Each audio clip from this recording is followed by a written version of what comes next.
Good evening. My name's Scott Lee, and I am an alcoholic. Very moved and honored to be here.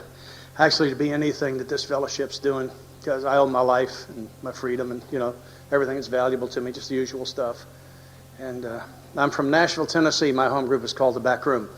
And I love them just like I love you. And I'd like to thank Bob and Julie for hosting us and inviting us to come. And wow, what a friendly place. Are you all aware of that? I don't know whether you know it or not, but you've got a tremendously friendly thing going on here, and I think it's one of the critical pieces. I like to quote Lois Wilson a couple of times as I start my meeting. She was co-founder of Al-Anon, and I owe my life to her. Maybe if you're an alcoholic, you do too. Because Bill went to her one time, young in sobriety, and he said, I'm working with all of these guys, and none of them are staying sober. See, my life hung by that thread. And Lois said, Bill, you are. And I think that's why we're all here. So are there any Al-Anons in the room? Could I see your hands? I know there are a few. Thank you for coming. I'm honored by your presence. Y'all do some tremendous work. I think there's a lot of sober alcoholics who got that way when Al-Anon helped one of you get too healthy to continue to help one of us stay sick. Did I say that right? Okay. Good. And I'm excited about all the newcomers. Wow, because I sat there hovering one time at my first speaker meeting, too. I didn't actually sit in the chair. I was about 8 inches above it, just vibrating. And so if that's what you're doing, just sit on your hands if you need to. We're really glad you're here. I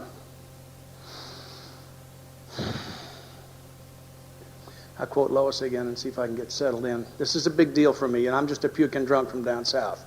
And I'm not a professional public speaker. But someone asked Lois Wilson what she did in that moment of silence before the Serenity Prayer, which is the way we open the meetings in our part of the country. And she said, I invite God to the meeting.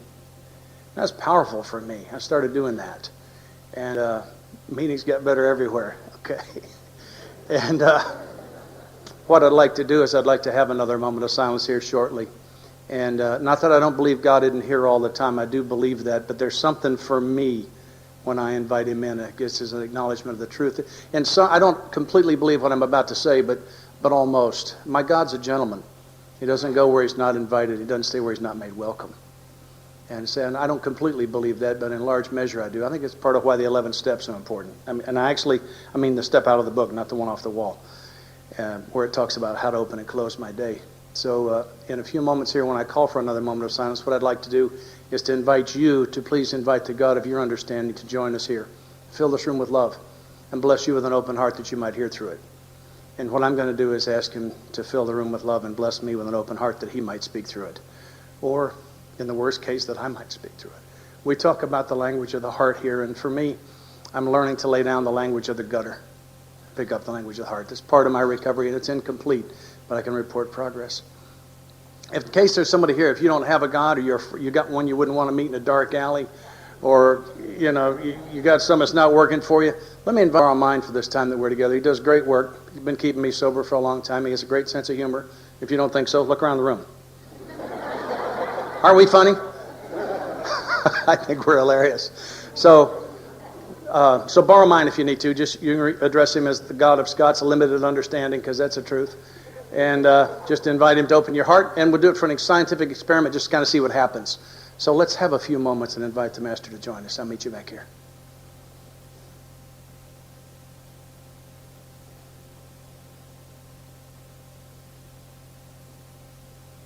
Amen.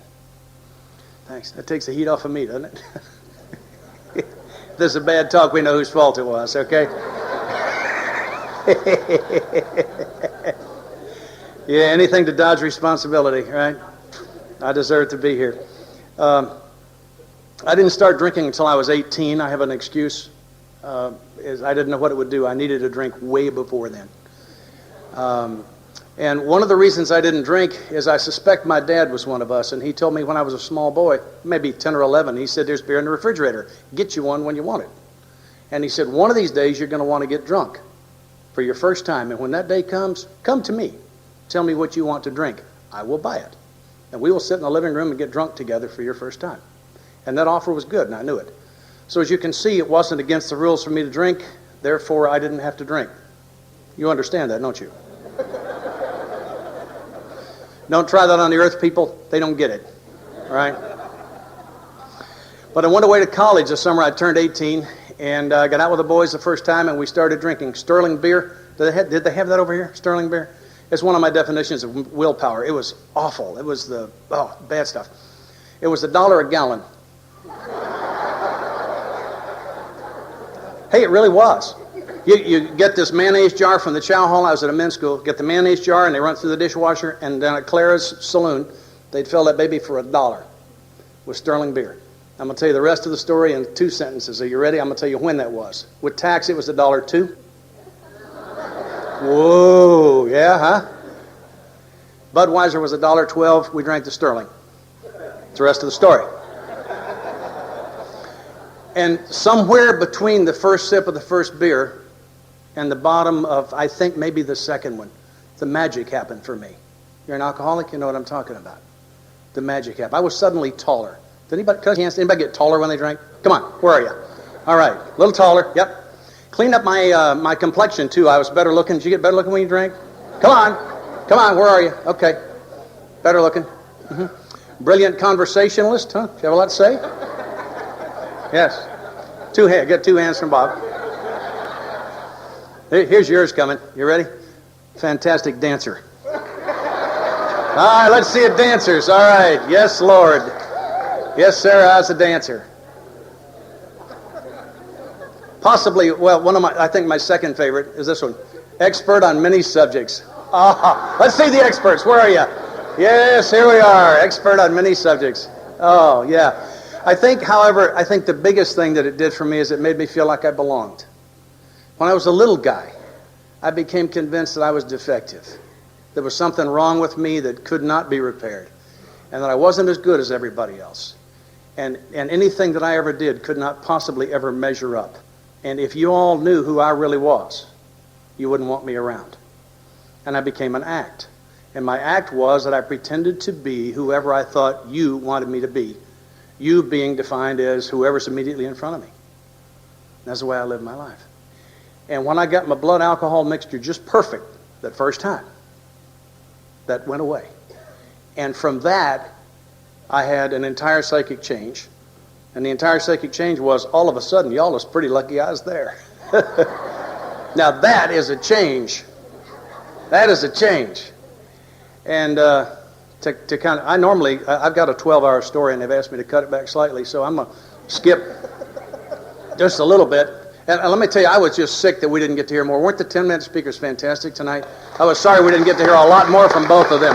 You guys were grand. Y'all were grand. So anyway, I discovered the elixir of life at 18 as a freshman in college, and to kind of just sort of zip through it, I was in the accelerated class, and I zipped through a 4-year college in 5 years and 2 summer schools. Some hands on that? Yeah, a few. Okay. All right. The United States Air Force was taking you if you were warm and breathing, and I was commissioned as second lieutenant. I went to Valdosta, Georgia, to Air Force pilot training. I'm going to talk a little bit about what that was like. We flew an airplane called the T-38. Did you see Top Gun? See the movie Top Gun? Bet everybody did. In the beginning and in the end of that movie, they're having these dog fights with these MiGs. I have a news flash for you from Hollywood. Are you ready? The Russian government didn't loan them any MiGs to make a movie. Okay, that black airplane was a T-38. I flew that airplane for about 6 months. And I'll tell you a little bit about what that was like. It's a high-performance aircraft, which means it will fly faster than the speed of sound. It has afterburning jet engines. It's stressed for 7.5 positive Gs and about 4.5 negative. I'll try to tell you what that means. You take the runway in this thing, and you lock the brakes, you lock the canopy, you run the power up to what they call military power. It's everything short of afterburner. You release the brakes, and you light the burners, and you get a little kick. You liked that kick, didn't you? That's how you got here. And, you know, the ones that like to kick, they don't get here. We don't get them. We don't. And anyway, about a mile later, you're doing about 165 or 70 miles an hour, and which is quick for a tricycle. It only has 3 wheels, you know. And you pick that nose up, and she flies right off, and you raise the gear. And at 1,000 feet, you raise the flaps, and you begin to push on the stick, because this airplane wants to climb like a homesick angel. And you're running in maximum afterburner. And at 1,000 feet, you accelerate to 600 knots, which is about 660 miles an hour, rough figure. Pull her up, and you level at 40,000 feet, 3.5 minutes from when you release the brakes back on the other end of the runway. All right? This aircraft has a roll rate that's this way. If you'll just lay the stick against your leg, it has a roll rate in excess of 420 degrees per second. Yes, that's more than once around every second. And let me tell you a secret, your eyeballs won't keep up with that sober. All right? I tried it both ways. You ain't watching 420. You're just not going to see it. A loop, which is a 360-degree turn through the vertical plane, pulling positive G's. At 10,000 feet, the entry airspeed is 500 knots, about 550 miles an hour. And you pull up at 5 G's. Now, a G is a force of gravity. You're pulling 1 G right now. So at 5 G's, a 200-pound man weighs 1,000 pounds. Everything on you weighs times 5. If you've ridden the big roller coaster, when you hit the bottom of that first hill and everything feels like it's kind of sagging down, that's about 2 G's. You pull 5 in a loop. It takes 10,000 feet to pull this airplane over on its back. You'd be wings level inverted at 20,000 feet. Now you can look at the world like this. You'd love it. I really recommend it. And then, if you get a chance, you ought to try that. And you lose about 8,000 feet coming down the backside of the circle, and the total elapsed time on that's 25 seconds. It's actually less than 25 seconds. And I tell you all about that, about the airplane for two obvious reasons. The first one, of course, is to impress you. You got that? Okay. The other one is to tell the story of my alcoholism. I come down from a day of flying that airplane. They release us from the flight line about 5:30, and I go into the officers' club. And I do not plan to get drunk. Now, I used to go get drunk intentionally a lot. I would celebrate Arbor Day. I mean, any excuse, really. But I used to just sort of take drunk. You know what I mean? It just sort of hit me. Kind of like a sinus infection, just boom, there it is. I didn't really feel like I did anything. And so this particular evening, I'm going to the club, and I do not plan to get drunk. Let me tell you a secret. We all have the same story. Would y'all be willing to do audience participation with me? Let's try that again. Would you be willing to do audience participation with me? Yes. Thank you. When I point at you, I want you to fill in the blank. Okay, are you ready? Walk into the club at 5:30, and I'm planning to have 1 beer, no more than 2. Come on. You remember that. You know, just 1 or 2, right? Okay. You Al-Anons, by the way, you can play also? Okay? All right. Going to have 1 beer, no more than... I should be home by 6:30, no later than 7. No, we're not planning to get drunk tonight. No, it's not the plan. All right? No, the plan is we're a straight shooter tonight. But what happens is the magic happens, and somewhere between the first sip of the first beer, and the bottom of the second one, I get this phenomenon of craving that Dr. Silkworth talks about in the book. And I don't get home by 7. As a matter of fact, I leave the club at exactly 1 o'clock in the morning because they...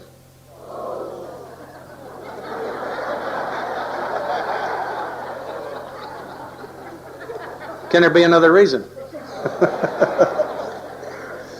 And I drive home with a hand over one eye. Let me see you show of hands. Who knows why? Okay. Yeah, these are my people here. And then my favorite part of the drunk is I would get home and I would get a chance to listen to her. Boy, really love that. And then at the risk of being indelicate in such a really nice surrounding, what a great place for an AA meeting. Could I see a show of the hands of the pukers? These are my people. How the rest of you got here, I don't know. I thought the 2 most important inventions of the 20th century were that little half-moon shape of carpet that they put around a commode for you to kneel on. That was invented by one of our boys, you know.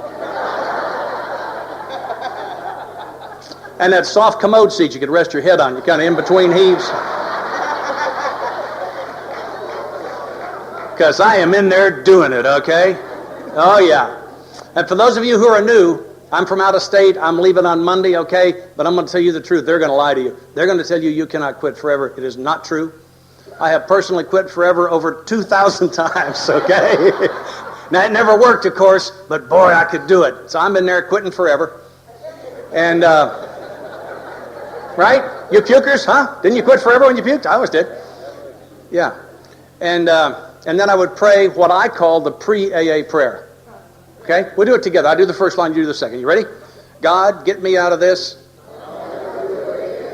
Blech. Yeah, pre-AA prayer. If you're new, they got one of these things, 18 questions or something to see if you belong here. I have a one-question test. Did you know the prayer? Stick around. And brush my teeth and go to bed, and it's now 2 o'clock, 2:30 in the morning. I get up at 6. In that magic place between drunk and hungover. Remember that one? I really miss that, don't you? And I get a shower. If Mr. Gillette had not invented the safety razor, somebody else would be talking tonight. I'd be dead at my own hand, I'm sure. And flight suit and boots, sunglasses and hat. I'm in the car out to the Air Force Base at 7:30 this morning. I'm in that airplane I was telling you about. And we just taxied out. And today we are in a 2-ship formation. Been to the air show? Seen what they did? We did that. And just after liftoff, I tuck in behind the leader's tail in what we call a close trail. And if I could stand up in my cockpit and lean forward, I could touch his afterburners. And we're doing 500 knots, pulling 5 Gs, going over the top like this. And I'm dying with that hangover. I am absolutely dying. The butcher knife is stuck in here. It comes out the back. I'm surprised my helmet will fit. My eyelids hurt on the inside, right? Toenails hurt, fingernails hurt. The throat and the sinus cavity is ripped raw from throwing up all that acid the night before. I've thrown the oxygen selector lever to 100%. That will not cure a hangover. I don't care what they tell you. I field tested that hundreds of times. All right? It will not cure a hangover. All right? I got booze coming out every pore. And the only thing that keeps me going is the sure and certain knowledge that I will never feel this way in a plane again. Because I quit last night forever. And I meant it with all my heart. Right? Right. And I'm hanging. And you know what I've just defined for you? You know what that is? That's willpower. That's willpower. I think a functional alcoholic has got a phenomenal amount of willpower. And it's no defense against this disease. I think it's the reason that the earth people don't become alcoholics is they don't have the willpower for it. At the risk of taking their inventory, they don't. I mean, the guy goes out on prom night, right? He drinks a pint of Jack Daniels. He pukes on his date's prom dress. He wrecks his car. He goes to jail. He gets up that morning. He says, I'm never doing that again. And he never does. Obvious lack of willpower. They couldn't hang with it like you could, right? It's fact. So I'm dying in this airplane, okay? Dying. And by 5:30, when they release us from the flight line, I am not well yet. But I'm a young man, and my body is resilient. And I'm better. I'm a lot better. I'm good enough to feel like maybe I could drop by the club and have maybe one beer, no more than... Should be home by 6:30, no later than... I leave the club at exactly 1 because I drive home with a hand over 1. I listen to God, get me out of this. Blech.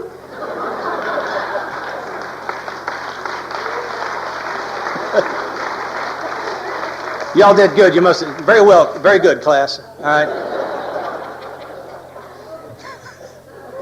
Don't we have the same story, though? Isn't it amazing? And you know, my problem was, I'm tempted sometimes to introduce myself and say my name is Scott and I have a learning disability known as alcoholism. I was unable to look into the past all the way to yesterday and say, didn't you do this yesterday? Weren't you in this same airplane, the same cockpit, same time, yesterday, dying of a hangover? And by the way, the day before?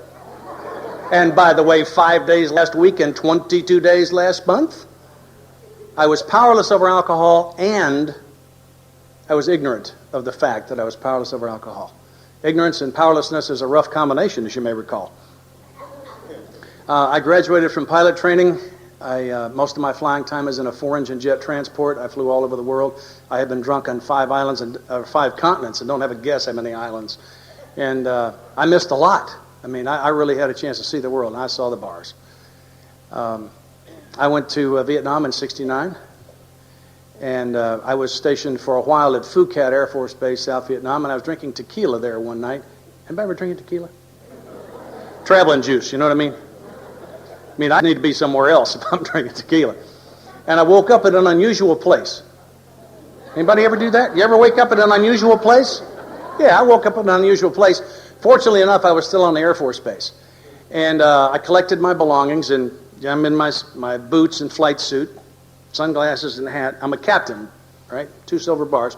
And I'm walking across the Air Force Base from this unusual place where I awakened to my trailer that I live in. And at 6 o'clock in the morning, with about a force 5 hangover, just sort of an average one. And I passed 12, 15, 20 people, I guess, on my walk across the Air Force Base, outranked them all. And they were, 1 or 2 at a time, going to breakfast or whatever. And they all saluted, but they gave me the funniest looks as they did so. And I thought, man, does the whole world know I hung my butt out at the club last night? How can they possibly know? And I walked into my trailer and walked into the bathroom without changing anything and looked in the mirror, and I'm missing the lens out of one side of my sunglasses, okay? And I don't know that. And that eyeball hanging out there is the color of this lady's dress right back here. Looks like a rough-cut Australian fire opal, I was eventually flying an intelligence mission, very highly classified, and at 4 o'clock one morning, I was taxiing my aircraft out, and I was exceptionally drunk by my standards. I wouldn't have ridden in an automobile with me. And I had my window, as I was taxiing out, I had my window open just in case I threw up. I threw up out the window, and I thought I was smart. Does that sound smart to you? I'm fixing to ride with a very drunk pilot. Does that seem intelligent to you? It did to me at the time. And as we're taxi, typical runway's about 2 miles long, the tower's in the middle, and we taxi all the way down to the far end of it. And my co-pilot's running this checklist, and everybody's doing what they're supposed to do. And I'm trying to drive this thing as smoothly as I can so I don't make myself throw up.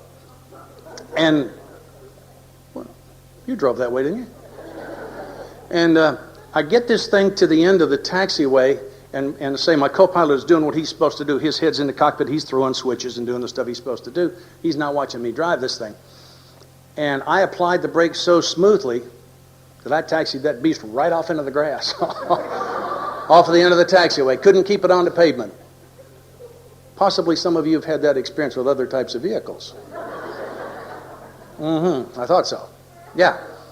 And we got the, and you know what? If it had been 4 o'clock in the afternoon, or if there had been another airplane taxiing behind mine, somebody else would be speaking to you tonight, and I'd be serving the rest of my natural life in the military prison at Leavenworth, because that was a felony. I was real drunk. I would have probably blown a .2, 2.5, something like that.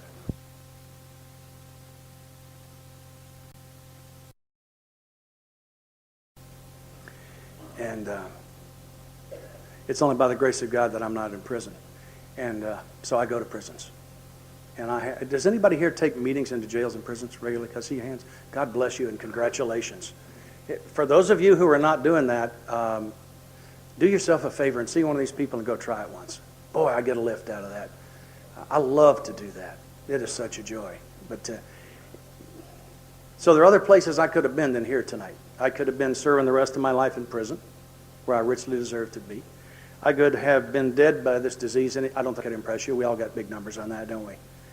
I've been to the insane asylum. I woke up in the rubber room, no doorknob, in my underwear, in hallucinations. I think they saved my life. My other option is to live happy, joyous, and free at peace in my own skin by living what's in this book. I was 41 years old. It took me a long time to get there. People have asked me, how in the world do you fly an airplane drunk? I'd like to help you with that a little bit. It's a big sky.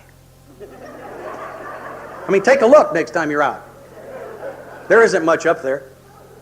The ground is the problem. You had all your wrecks on the ground, didn't you? Just keep it away from the ground.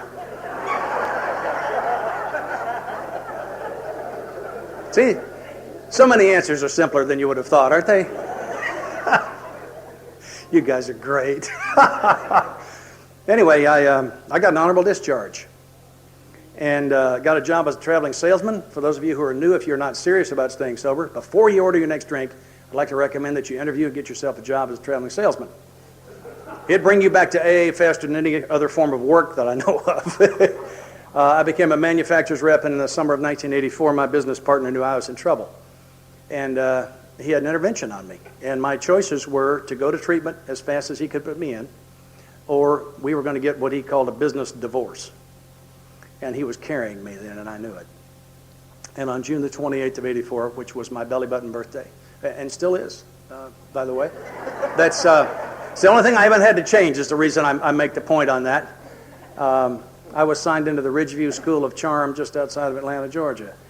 And they told me later that I was one of the saddest looking people that ever came through the door, and one of the earlier speakers talked beautifully about it. Because when they told me that I couldn't drink Miller Lite or Beefeater martinis, or use some of the alcohol substitutes that I was using in pretty good quantities by that time, I didn't think I was ever going to have any fun again. Never thought I was even going to smile, enjoy a ball game, have a good time of any kind. I think the book says stupid, boring, and glum. That's what I thought my life was going to be. I'm here to report that has not been the case, although it was for about the next 60 days. I mean, it took me a while to get kind of squared away in this thing. I'm living an astonishing life, absolutely astonishing life. People ask me how I'm doing, and I say I've been blessed beyond my capacity to receive. I think that's true. I think that's part of what y'all have taught me here, is that I got here like this, locked up. And what y'all have taught me to do is to open up to receive the blessings that have always been here. It hasn't been God's unwillingness or inability to give. It's been my inability to receive. That's been the problem. And one of the greatest things I've received, I am currently married to my now and forever wife, one of the most exciting and interesting women I've ever known. I'd like for you to say hi to Miss Linda. Would you stand? She just hates this. Would you stand up? Hi, Miss Linda. I'll pay for that later, but I wanted you all to meet her. She is such a gem. But anyway, so I signed into this treatment center, and I'm not happy about being there because I don't want to quit. In the first place, I wasn't an alcoholic. I'd never been arrested. I'd never been fired from a job. I had a good military career. I'm a college graduate, owned my own business. Hadn't been in a fight since I was 12 years old. I didn't drink every day. I didn't get drunk every time I drank. I didn't drink in the morning. Never had a DUI. Never wrecked a car. It's hard to find alcoholism in there. At least it was for me. And but they got me here in this book on page 44 where it said, if when you honestly want to, you find you cannot quit entirely, or if when drinking you have little control over the amount you take, you are probably alcoholic. I am probably alcoholic because that's my story. And in another place it was read tonight, this thing about control and enjoy his drinking. It was one or the other, right? I could either control it or I could enjoy it, but I couldn't do both. I think those are the things that make me an alcoholic. Anyway, I was not happy to be there, and I didn't sleep well. As a matter of fact, I don't think I slept at all the first 3 nights. I'm just laying there in that bed. And what I'm about to describe to you happened the 4th night that I was in treatment. And I'm laying there in that bed, and lights out at 10:30 or 11, and you can't leave the room until like 6:30 the next morning. And I'm laying there, and I know I ain't going to sleep again. And let me tell you something. Some of you are aware of it, I'm sure, but if you don't sleep and you don't drink, at nighttime it stays dark a long time. Well, it does. It does down south anyway. And so I'm laying there, and this review of my life happened to me. I did not do what I'm about to describe to you. This happened to me. And it's not like a near-death experience. I've talked to a lot of people who have those where it's instantaneous. This one lasted several hours where a review of my life happened. And I had always given myself credit for my intentions, always in the past. And my favorite intention, well, I used to be an amateur magician. And I intended to get a clown suit and carry it in the car with me. And when I was on the road, instead of running the saloons, to get into the clown suit and go to the children's hospital, take my magic kit in, and do a magic show for the kids. And I intended to do that for over 20 years. Thought I was one great guy, because one of these days I was going to do that, and I was taking full credit for it. Our 3rd step talks about a decision, and I've learned the difference between the decision and the intention. An intention is followed by more intentions. A decision, now that is followed by action. That's the difference. And this night, as I'm laying in this bed and this review happens, the intentions evaporated and I could not see them anymore, and I was stuck with just the actions. It's not as pretty a story that way. And I got to the point where I began to think about the worst thing I've ever done. And maybe you don't have one. I've got a single thing that stands alone. And I'd always been able to stop that. 3 fast scotches, believe me, will knock that out. I'm laying in a treatment center. And I got no access to chemical assist. And I can't get the thought stopped. And I don't know how long I lay there thinking about this thing that I had done in my early 20s. And I hated myself. And I was so ashamed. And I was so sick at soul that I reached what I call bottom. I hear the term, but I don't see it defined in my literature. For me, bottom wasn't on the physical plane. I mean, I've flown with a lot of hangovers. I'd puked blood a few times. I've been in all kinds of trouble. It wasn't bottom.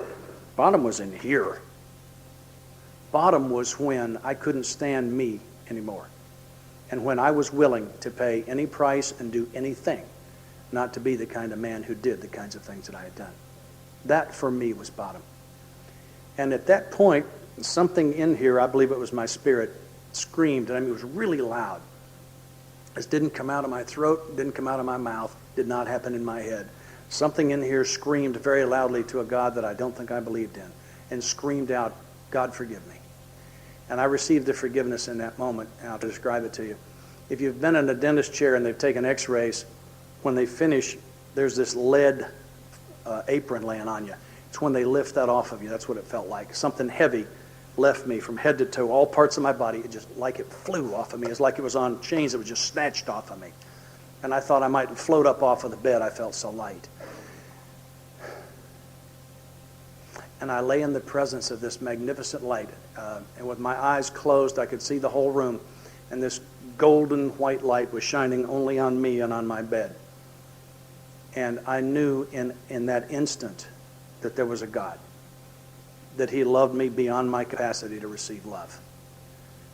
That God had the power to forgive me and that I was forgiven. And that all happened for me in a moment. I think I took the first 3 steps in that moment. And I used to say he forgave me then, and it occurred to me that I'm not happy saying that because I don't speak for God.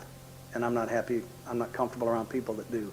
So I don't know if he forgave me in that moment or if he never judged me and I was just able to receive the forgiveness then. And I'm very comfortable not knowing. That's one of the things that my sobriety's brought me, is I'm comfortable not knowing. It's okay with me. I don't need to know anymore. And I lay there in his presence for a while. To the best, I don't know of any other exchange that happened, but I don't know that you can lay in the Master's presence and not have something happen. And I don't know how much longer I lay there in his presence, whether it was a few seconds or an hour or 2. I really do not know. And after that, I slept a little for the first time. And I awakened the next morning wanting to be one of his guys. And that was my first cornerstone. And I believe it was given to me because I was a last gasper. If I didn't get it that time, I wasn't going to get another chance. And I think that's why that was given to me. And I'd like to tell you that I believe with all of my heart that that event alone would not have kept me sober to today. I don't believe it. I don't believe it at all. Bill talks about his own at the bottom of page 12 in the book. But soon the sense of his presence had been blotted out by worldly clamors, mostly those within myself. It was necessary for me to go further. So I awakened the next morning wanting recovery for the first time. And I started doing what they told me, pretty much. And a few weeks later, I walked into my counselor's office at 11 o'clock one morning. He was a member of Al-Anon. I'd like to honor you again. And I went in there, and he was working on my aftercare plan, and I knew that. And what I went in there to do was to assist him with his work. Old-timers think that's funny. I think so, too. And so I explained to him that I was not going to go to a halfway house, that I wasn't going to take anti-abuse, and that they had a 28-day program, and I wasn't staying a minute longer to try to help him. I just lay out the parameters so the man could do his work, trying to be helpful. And he said, "You've left out something you aren't going to do." And I said, "What?" And he said, "Well, you're going to make it." I'm not a violent man by nature. I make exceptions. Made a verbal one. And in some pretty rough language, asked him, generally, "Why'd you say that to me?" It's not exactly the way I said it. And he asked me this fabulous question. He said, "If you already know how to run a program to keep yourself sober, how is it you happen to be a patient here?" And I said, "Huh." And nothing came out that had never happened to me before. I got an answer, don't you? I don't think it's happened to me since. I do have an answer, right? Couldn't answer the man's question. Don't know how much longer I sat in his office. I know I left there and went to lunch, and I ate lunch, but I couldn't quit thinking about his question. And after that, my body went where it was supposed to be, to group and coping skills and the movie and physics, whatever all they had on. My body was there. My mind is back in that man's office trying to answer the unanswerable question. It was dusk, about 9 o'clock at night. And the answer hit the same place the bottom did, right here. It did not show up in my head. It showed up in here. And I could show you where I was at that treatment center. I show you right where I was standing. And it was like that, hit. I may have taken a step backwards. And the answer was and is, I do not know how to run a program to keep myself sober. And if I am going to be one of the very few that make it, I'm going to have to do it all. This is not smorgasbord for me. I do not get to take what I want and leave the rest. I have too much wagered here. I talked about it before. I have bet my freedom. I have bet my sanity. I have bet my very life. I have bet everything in my life that's important to me on this. I don't get to take what I want and leave the rest. I need it all. And at that point, I surrendered to what I lovingly call Step 1, Section B. Okay? My life's unmanageable. That means I'm not going to be in charge anymore.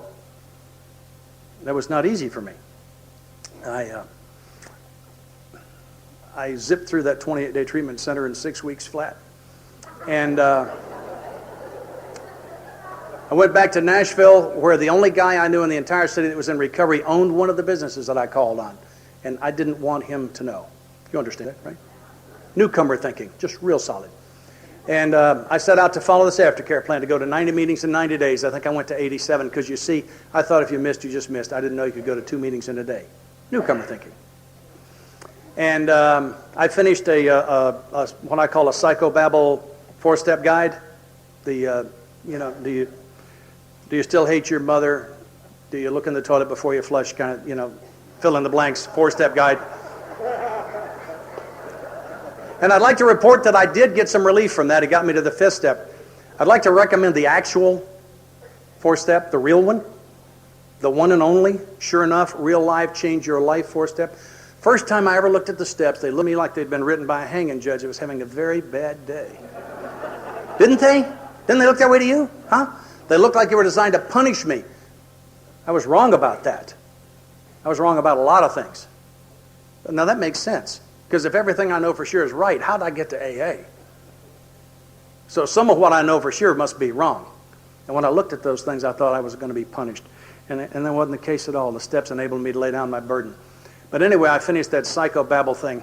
And the actual 4-step, by the way, if you'll take a look through this chapter, I'll tell you how to find it. You read it one sentence at a time. And when you finish that sentence, stop and ask yourself a question. Can I do what they just described? Can I observe it? Is it something for me to write, or is it a prayer? Ask those questions after each sentence in the 4-step reading in here, and I think you'll discover about 26 directions. And then you'll discover the 4 steps, a series of lists, observations, and prayers. And for me, it was the observations and prayers that changed my life, that I have seen change the lives of so many people. That's what the 4-step was about. If you don't know what I was talking about, please find someone that just nodded like this, or get through this book a sentence at a time and ask yourself those questions. But anyway, I finished the thing. I called back down to the treatment center. There was a counselor down there named Bernie. He hadn't been my counselor. But after I'd had my big spiritual experience, I realized that I was actually going to have to do these steps. And I had some pretty bad stuff in my 5th step. And I selected Bernie, and he agreed to it. The reason I asked him if he'd hear my 5th step is because you could look at him until he was stoned. Right? You know that look, the real relaxed face. You know what it looks like when somebody's stoned. And I thought, this junkie, 3 days later, won't even know if I came down and did it, much less what I said. So he'd be a perfect choice. So I called him. He said, sure. I drove from Nashville to Atlanta about 4 hours, took my 5th step with Bernie. As an aside, by the way, Bernie was not stoned. He was sober over 20 years. That was serenity. I didn't know what it looked like. I hadn't seen it before. Newcomer thinking,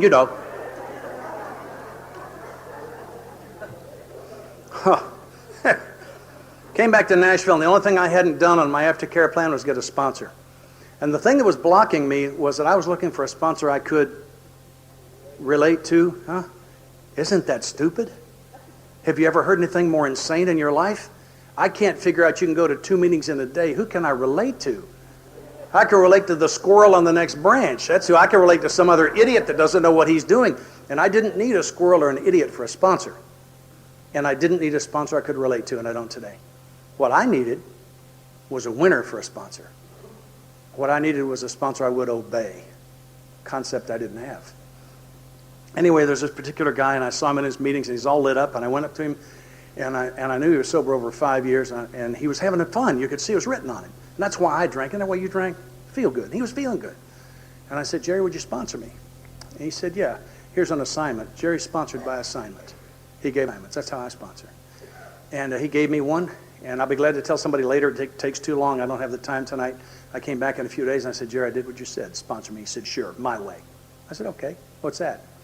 He said, you are too sick to stay sober on the fellowship of Alcoholics Anonymous. You will need the program also.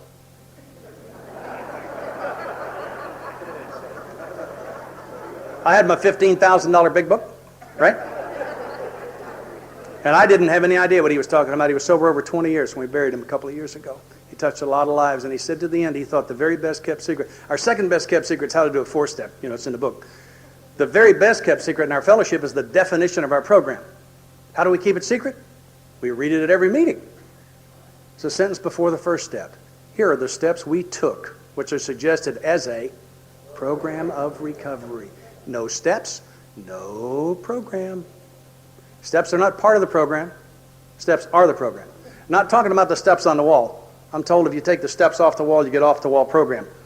Talking about the expanded version. Okay, that's the Cliff Notes, right? That's the half measure section. I needed the full shot out of here. And I needed a coach who'd already done them. So anyway, he told me I was going to have to do the 12 steps. And I said, Jerry, I don't want to do the 12 steps. And he said, oh, that's okay. I said, good. He said, as long as you do them. I said, I don't think we're communicating, man. He said, sure we are. That's the definition of willingness. Willingness is when I do what I'm told, whether I feel like it or not. It's not about what I feel like. If doing what I felt like doing would have got me sober, I'd have been sober. He and I would have never met. So one of the things I know for sure is I'm going to have to do some things I don't want to do. That's part of getting into recovery. So I asked him why. Because, you know, when I ask why, I'm not looking for an answer. I'm looking for a fight. Tell me why. I'll show you where you're confused. Right? You don't have all the pieces. Right? Something wrong with what you're doing here. I am not looking for an answer when I ask why. And Jerry did not answer why questions for the minute he sponsored, and I don't either. Because the why questions all have the same answer. You know what the answer is? You don't need to know. Step 1, section B says you ain't in management. Why is a management question? You don't need to know. That's important stuff. I always thought it was not knowing that made me crazy. You know, it wasn't. It was needing to know that made me crazy. Once I stopped needing to know, I can be at peace and not know. That's a pretty neat place. So I said, why do I have to work the 12 steps? That why question he did answer. And he said, think of yourself as a garbage can. Easy enough. What we're going to do with these 12 steps is we're going to dump you out. We're going to scrub the can. We're going to stand it back upright. We're going to fish through your life, and most of it's garbage. We're going to throw it away. But some of it is good. Some of it is very good. That portion we will keep. He gave 2 examples. He said, do you love your children? I said, with all my heart. He said, great, we'll keep that. He got smart with me. He said, when you go to work, you do a good job, don't you? I said, yeah. He said, well, we'll keep some of that. When we get finished with these steps, you're going to be a great big clean can with only about that much really good stuff in the bottom. Because you see, our program's kind of like going to the dentist. We got to drill before we can fill. We've got to dig this poison out of you. Because if we just fill with the good stuff on top, the poison's still in there, it gets sicker, it'll blow out. So you got to do that. But the good news is we got Novocaine. We call it home group. We call it sponsorship. Okay? And wusses like us have done it. You can. He said the reason you have to do that is because, see, alcohol wasn't your problem. I had my first drink in the summer of 61. I had my most recent one on the 27th of June of 84. Neither one of those two, nor any drink in between, was alcohol ever my problem. Not one stinking time. Alcohol was my answer, right? It worked for me. So it makes me an alcoholic. So when they told me I had to quit drinking, I wasn't laying down a problem. I was laying down an answer. I needed a new answer. And the answer was I needed to be changed. And I don't have the power to change me. But I have the power to change what I do this day, and that's enough. Particularly if I'm doing it by being coached by a sponsor who knows what he's doing because he's already done the work in this book. In 16 years and a few months, I have not seen a single person in and out of the program. I haven't seen a single one. I bet there's not one in here. In and out of the fellowship, yeah, I see that every day. I have not seen one individual actually do the work in this book while being coached by a sponsor who's already done the work in this book, and then stay active in our fellowship and drink. Have you? I ain't seen it. I stand by the first line in chapter 5. Rarely. have we seen a person fail who has thoroughly followed our path. That's the deal. That's what I've seen. So he said, you got to be that big clean can with about this much good stuff in the bottom for a reason. He said, something heavy is just going to slam into your heart one of these days. An example he gave, he said, your father's going to die. When that day comes, if you haven't done this work, and you don't have that big clean can with a little bit of good stuff in the bottom, that empty space in that clean can to store that pain in, while we love you back into spiritual health, you will escape, which is what you're addicted to. Alcohol's not your problem, but your answer. Your problem is sobriety. You don't know how to do it. And if you don't have a place to store that pain while we love you back, you'll escape. And the only escapes you know are killing you, and they're devastating everybody around you. And that's why you have to do that. And I believe Jerry saved my life. I want to tell you that this daughter's doing just fine.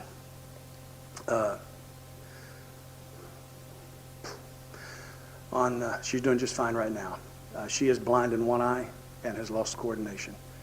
And on July the 4th, 6 years ago, she put a pistol in her mouth and pulled the trigger. And I found her about 7 hours later. And by the time we'd been at Vanderbilt Hospital 30 minutes, the lobby looked like this right here. By the time we'd been there 2 hours, it looked like this. They told us for the first 4 days that she would not live. And I didn't say may. They said this suicide was successful. She's just not dead yet. Y'all need to plan you a funeral for just a little bit later this week. Your baby's going to die.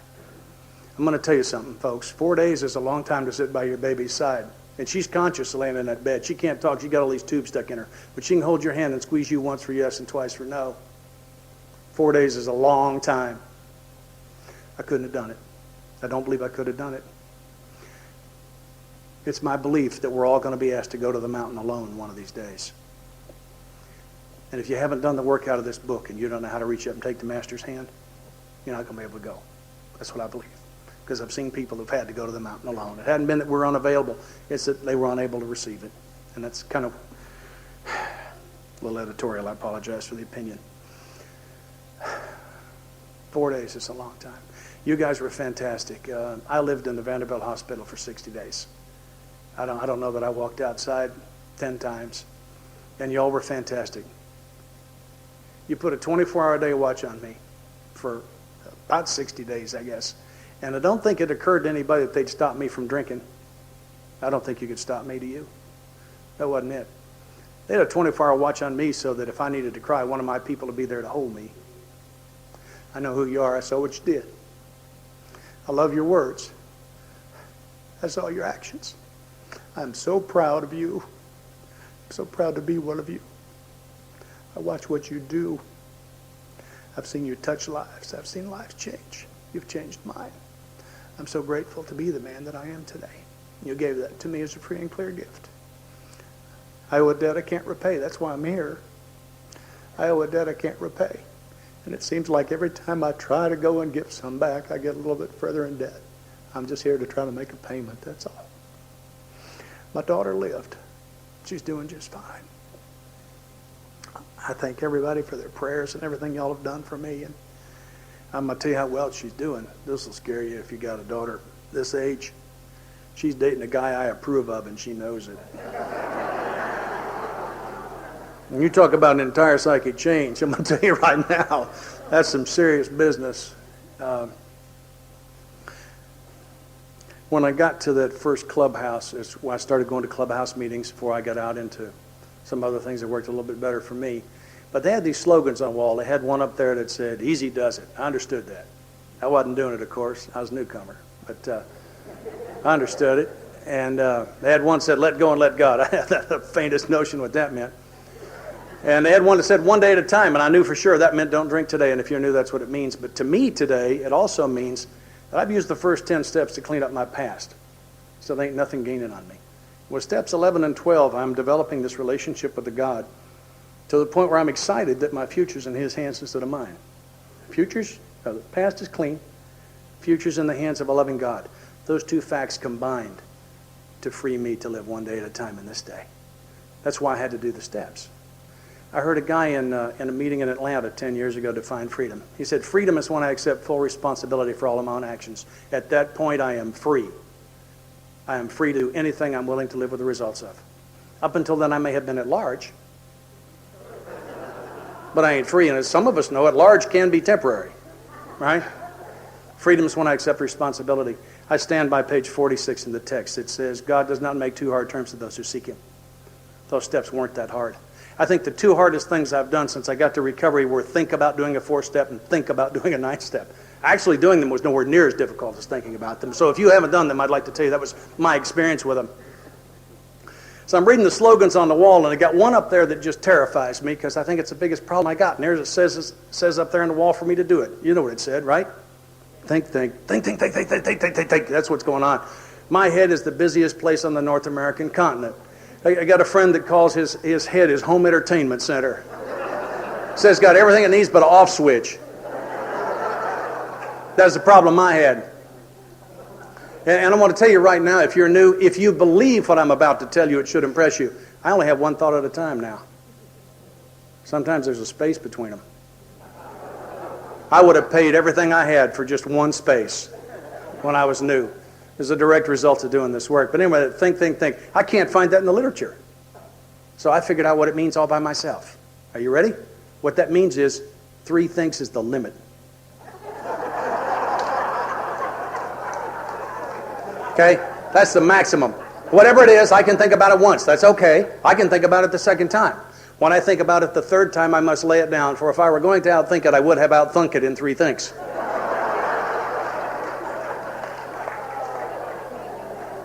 You know that's right. If I go to the 4th think, I got a problem with step 1, section B. I'm trying to manage it. Okay? That's how that works for me. And so I don't have to chase it all around. I stopped praying for God's guidance when I was sober 2 years because it occurred to me that his guidance was here every day as a free and clear gift. And I didn't have to ask for what was given. And what I ask for now is that I might be open to his guidance. Because I think maybe all the blocks in the channel between me and God are at my end. I think his end's clear, don't you? That might be right. I've got 3 things I call my spiritual barometers. And when I was newly sober, I used to beat myself up over them.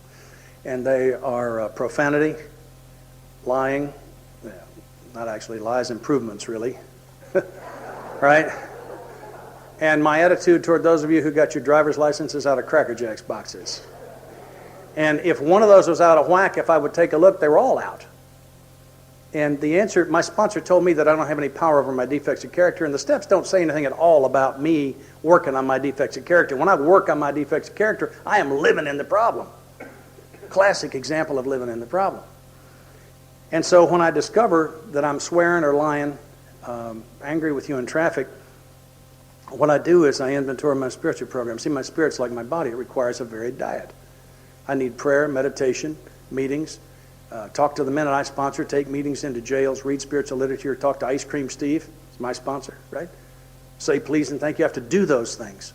And if I hear me swearing at you in traffic, if I'll inventory the last few days, guess what? There's holes in that. See, my priority is not what I say it is. My priority is what I do.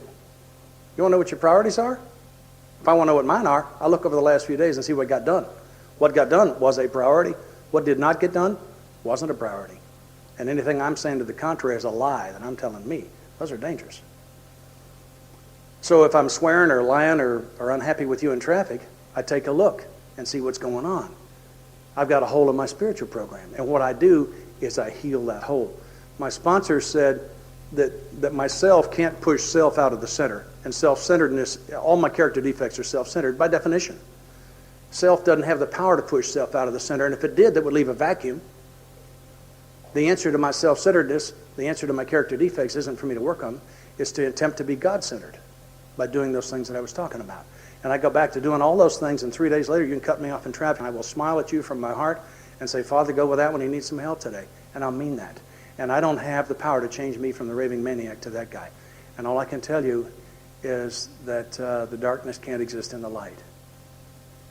And it's my job to shine the light of God's will into my life and into the things that I'm doing. I was in a meeting in... I got so much more that I'd like to say because I love you all and I'd like to dump the whole bucket.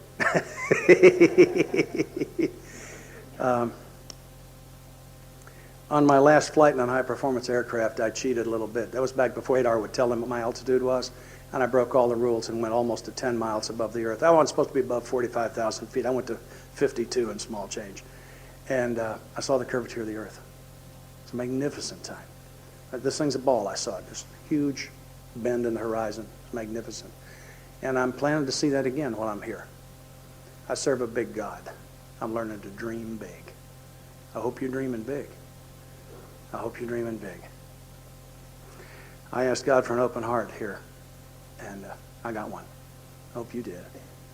If you did and you borrowed my God, or it was your first try with him, and it worked for you, maybe you thank him instead of me tonight when you go to bed, and maybe do some more business with him.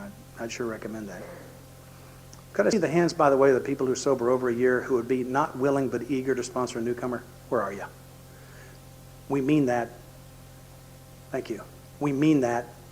I wish I'd known when I was new that they needed to sponsor me. I thought I was a dead weight somebody's going to have to drag. It's not the deal. That is not the deal if you're new. That's not it. We need you. We need you bad. What I've been given is magnificent, and it's under pressure. I have a need to give it. I'm sponsoring a couple of new guys right now, and I'm just having the best time with them. Because, you see, I get a chance to be a tool in the Master's hand. I get to watch the light come on in somebody's eyes and realize I participated in that. It's the most exciting thing that's ever happened to me. Do one of these old-timers a favor. Let them sponsor you. Do me a favor. Let one of the guys I sponsor you. The easiest guys in AA to sponsor, the guys that are sponsoring a newcomer, all their issues vanish. Right? Right? They call you twice a week after that. Once they ask a sponsor question, once to tell you something absolutely hilarious this rookie has either said or done. They become very, very easy to sponsor at that point. I belong. I belong here. I'm a member here. Alcohol gave me the illusion of belonging. Today I belong. I'm one of you. It's the most fantastic feeling I've ever had. I stand here in stocking feet, by the way. I step out of my shoes when I speak, because I mean it when I invite God here, and I figure this many people do that, he might come, and I could be standing on holy ground. I've tried to carry that in my heart up here. I've learned to cry since I got sober. I'm so proud of it. I worked hard to do that, because you see, I'm not an act anymore. This old boy named Carpenter was one of the deans in Nashville AA when I got sober, and Cherry used to say, I'd rather be despised for who I am than loved for who I'm not. And I couldn't have said that when I got here. Thank you.